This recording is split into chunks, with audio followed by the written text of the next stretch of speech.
un diplomático musulmán que viajó por Rusia en el año 922, fue testigo de algo que lo perseguiría por el resto de su vida.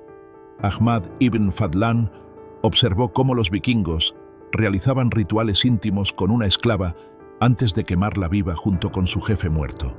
Su informe detallado parece el guión de una película de terror, solo que cada palabra era verdadera. Lo que aprenderás a continuación proviene de fuentes históricas documentadas que muestran cómo los vikingos utilizaron la sexualidad como arma de guerra, como herramienta de control social y como un camino hacia el más allá. Estas prácticas influyeron en el Europa medieval y afectaron los conceptos de poder que aún existen hoy en día. Las pruebas son tan perturbadoras que muchos historiadores las descartaron inicialmente como propaganda enemiga. Desde bodas públicas donde toda la familia asistía, hasta ejecuciones sexuales que servían de entretenimiento. Desde la violación como guerra psicológica sistemática hasta los rituales funerarios íntimos que incluían sacrificios humanos, las prácticas sexuales vikingas fueron métodos calculados para mantener la dominación que harían que los espectadores modernos se sintieran físicamente enfermos. Las pruebas provienen de las sagas, los hallazgos arqueológicos y los informes de testigos que revelan una sociedad donde la violencia y el placer estaban intrínsecamente conectados. En la sociedad vikinga, tu papel sexual determinaba si vivías como un ciudadano respetado o morías como un marginado social. El poder y la dominación regían todas las relaciones íntimas con la sutileza de una hacha de batalla. Los vikingos tenían dos conceptos clave que literalmente podrían costarte la vida: bagr y ragr. Estos términos describían a los hombres que eran sexualmente pasivos o femeninos. Ser llamado bagr era tal una ofensa devastadora que la ley vikinga establecía explícitamente que justificaba el asesinato. Uno podía matar a alguien que sugiriera que era sexualmente sumiso y quedar libre de consecuencias legales.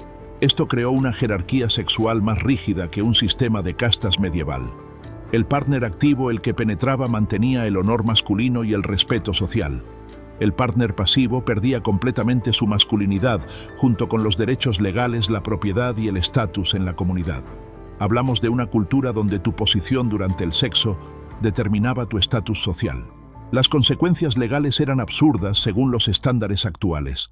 Los hombres acusados de ser pasivos sexualmente podrían perder el derecho de testificar en juicio, heredar propiedades o incluso portar armas.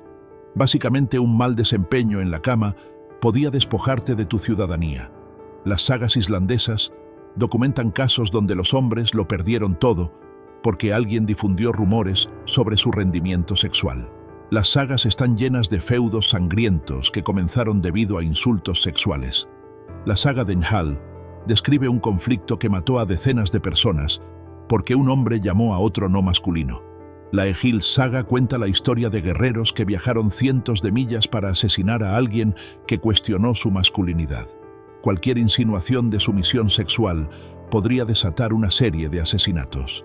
Las mujeres podían usar estos insultos como armas. Las sagas describen esposas que destruyeron la reputación de sus maridos al cuestionar públicamente su desempeño sexual. Una mujer en la Laxdela saga se divorció de su marido y arruinó su estatus social al afirmar que él era demasiado suave en la cama. La obsesión por la dominancia sexual creó un ciclo de violencia. Los hombres debían demostrar constantemente su masculinidad a través de la agresión, lo que llevó a más conflictos, que a su vez requerían más demostraciones de dominancia.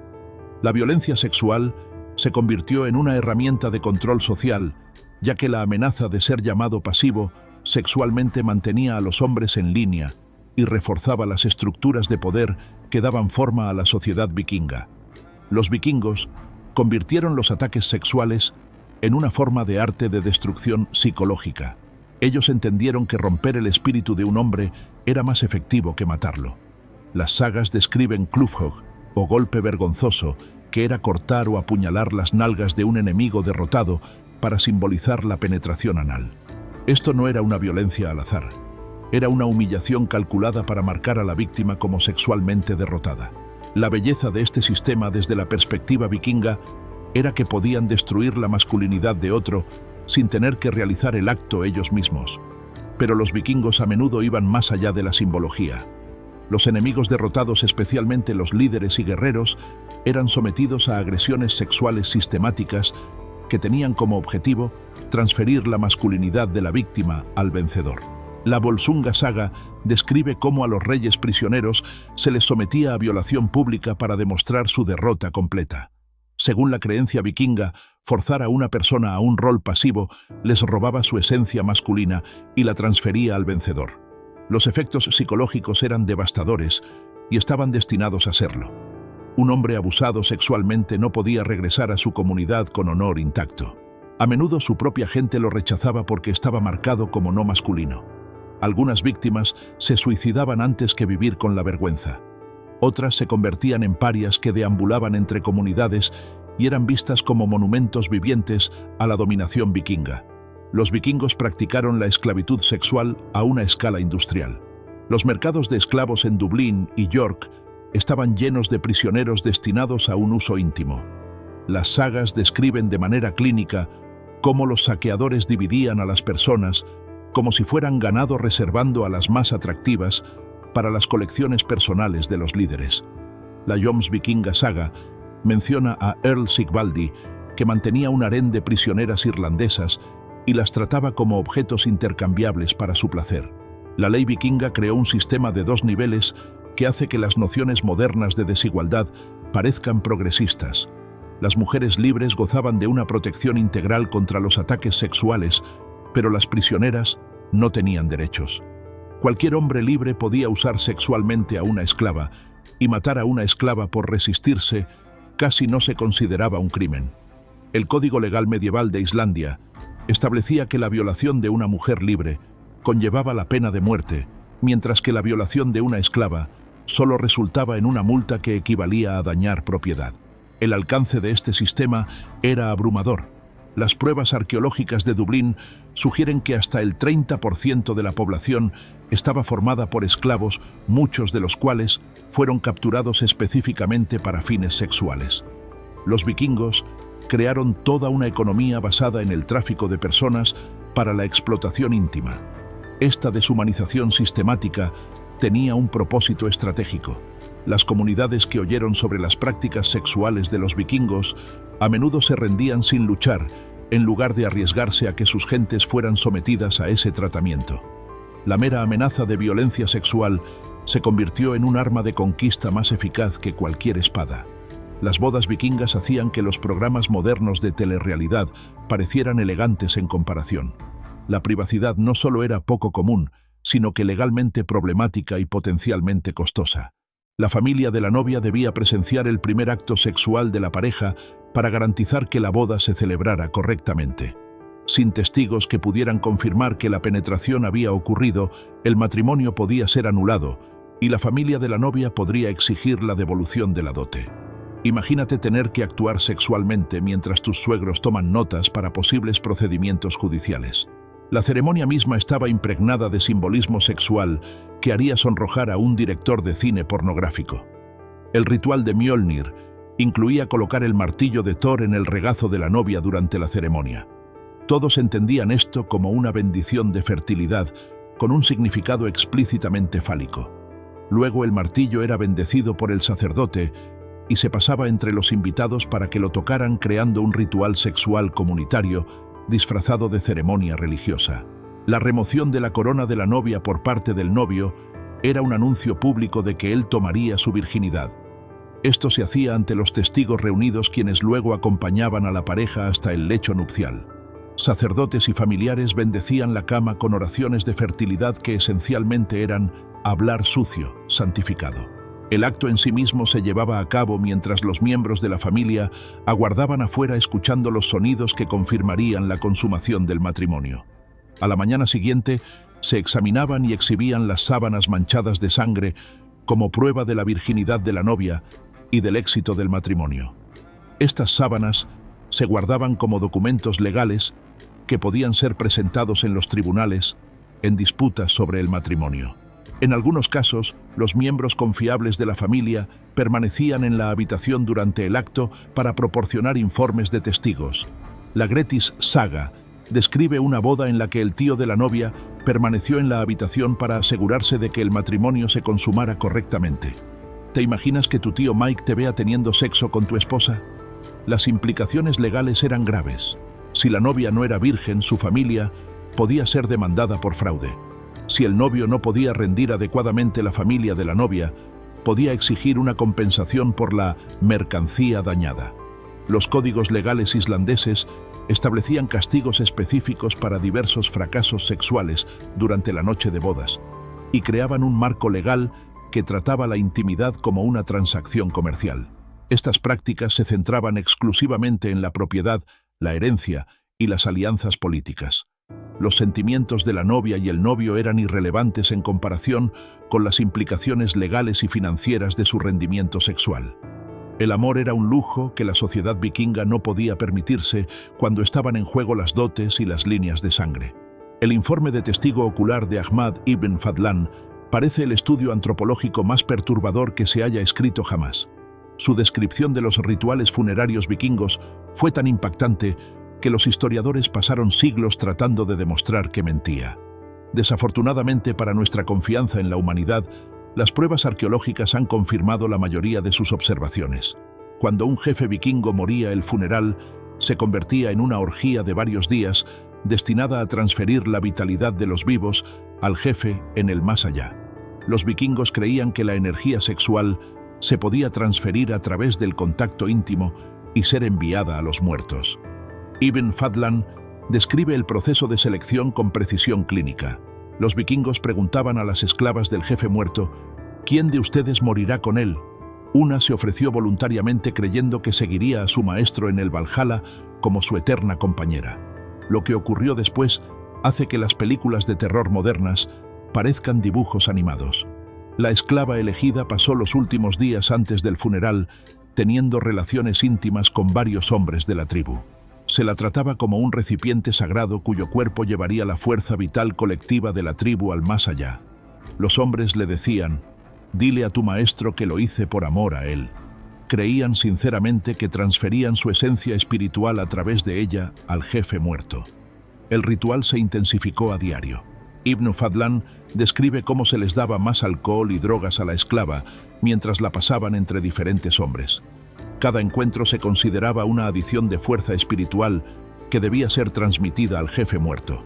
El día del funeral, la esclava fue llevada al barco funerario para tener últimos encuentros íntimos con 6 hombres diferentes, cada uno representando un aspecto del poder de la tribu.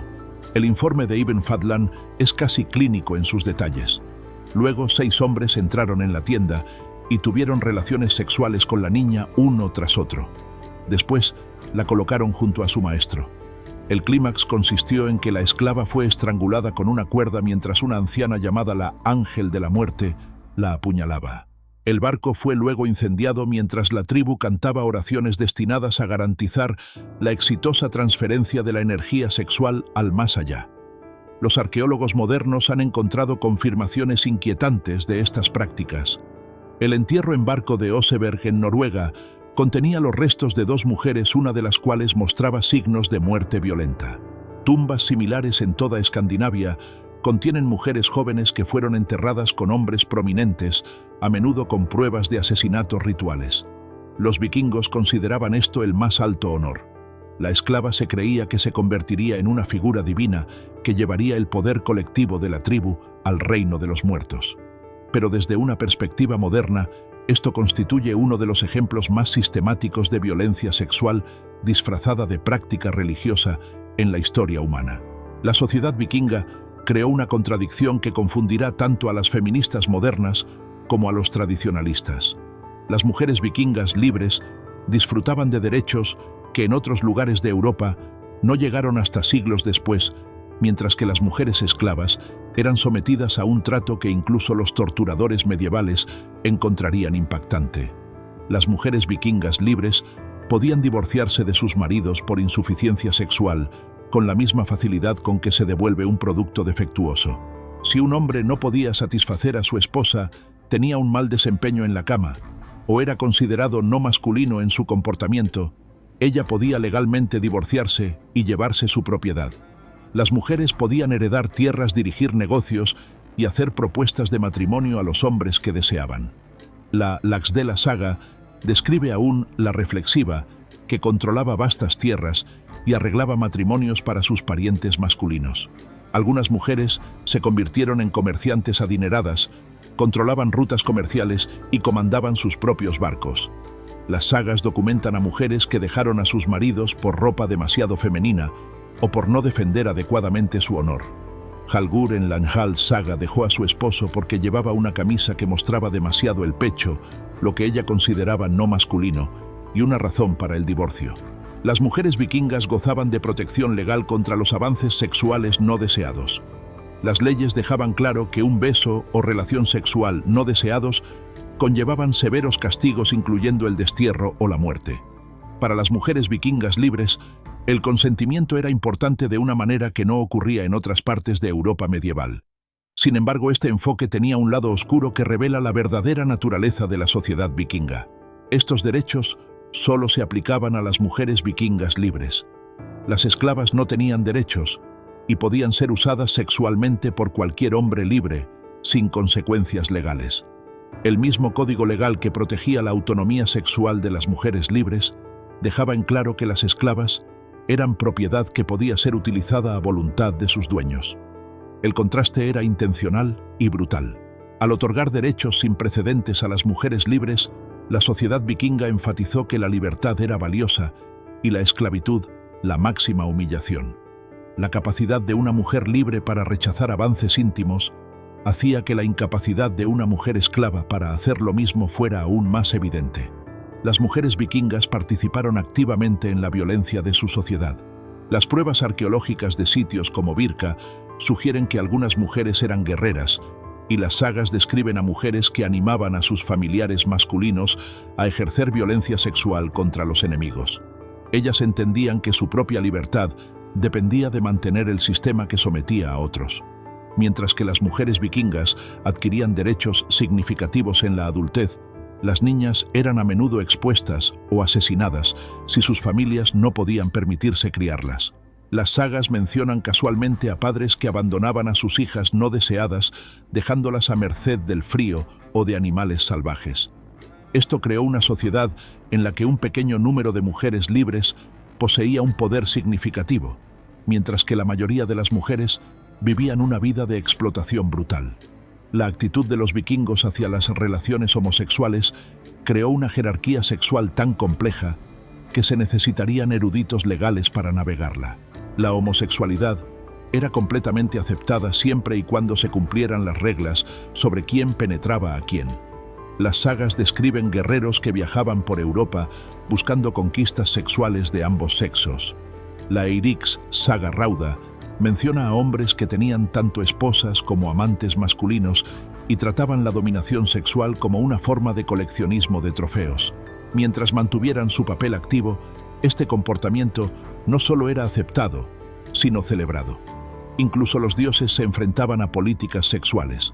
Loki era constantemente ridiculizado por adoptar formas femeninas y dar a luz a hijos, incluido el caballo de 8 patas Sleipnir de Odín. El mismo Odín fue criticado por practicar seidr, una forma de magia asociada con las mujeres.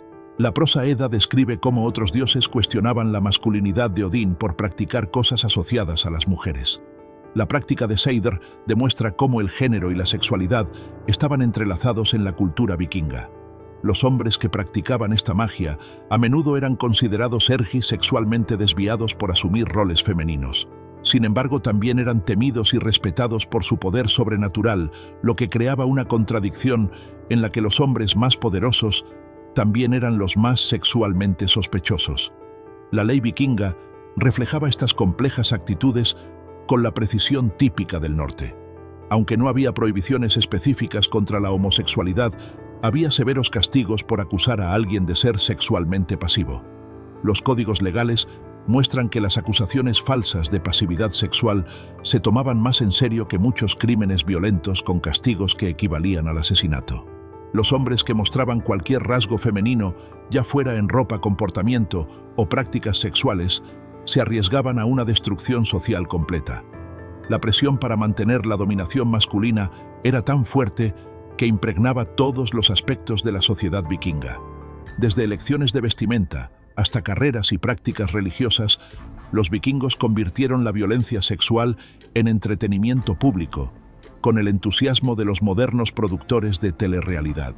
La justicia también se centraba en el espectáculo, tanto como en el castigo, creando un sistema legal que servía como teatro sádico. Los criminales convictos de ofensas sexuales eran sometidos a castigos destinados a humillarlos de la misma manera en que ellos habían humillado a sus víctimas. Los violadores podían ser sometidos a agresiones sexuales públicas como parte de su ejecución, mientras la multitud vitoreaba cuando la justicia se ejecutaba con violencia irónica. Los adúlteros podían ser castrados en público, y la multitud trataba el proceso como si fuera un evento deportivo. Estos castigos cumplían múltiples fines más allá de la simple justicia. Reforzaban las jerarquías sociales mediante la humillación sexual y también ofrecían entretenimiento a las masas. La naturaleza pública enviaba mensajes claros sobre la distribución del poder, mientras le daba a los vikingos una excusa para satisfacer su gusto por la violencia creativa. Las sagas describen fiestas donde la violencia sexual era parte del programa de entretenimiento planeado. Los prisioneros de guerra eran obligados a realizar actos humillantes para el disfrute de los vikingos, mientras la multitud apostaba cuánto tiempo sobrevivirían las víctimas a diversas formas de tortura sexual. La Homs Vikinga Saga menciona torneos donde los prisioneros eran sometidos a formas cada vez más sofisticadas de humillación sexual hasta que morían o enloquecían. Las pruebas arqueológicas respaldan estos relatos con perturbadora consistencia. Los sitios de ejecución a menudo muestran violencia ritualizada que va mucho más allá de un simple asesinato. Los cuerpos eran mutilados de maneras que indican que la humillación sexual era una parte integral del proceso de castigo. La normalización de la violencia sexual como entretenimiento explica cómo los saqueadores vikingos podían cometer atrocidades tan sistemáticas durante sus conquistas. Seguían guiones culturales que no solo hacían la violencia sexual aceptable, sino que la celebraban y hacían de la violación y la tortura una forma de arte performática. Los vikingos crearon una sociedad donde el sexo, el poder y la violencia estaban entrelazados con la precisión de una espada bien forjada. Sus prácticas eran métodos sistemáticos de control social que utilizaban la sexualidad para reforzar las jerarquías de poder con brutal eficiencia. Estos no fueron actos aleatorios de barbarie. Fueron estrategias calculadas que moldearon el Europa medieval y que continúan influyendo en nuestro mundo moderno a través del ADN, las leyes y los conceptos de masculinidad que persisten hasta hoy. El legado de los vikingos se extendió a través de continentes y llevó ideas sobre sexualidad y dominación a todos los rincones de su mundo expandido. ¿Qué otras prácticas sexuales históricas sorprenderían a los espectadores modernos? Déjame saber en los comentarios qué civilización te gustaría explorar a continuación.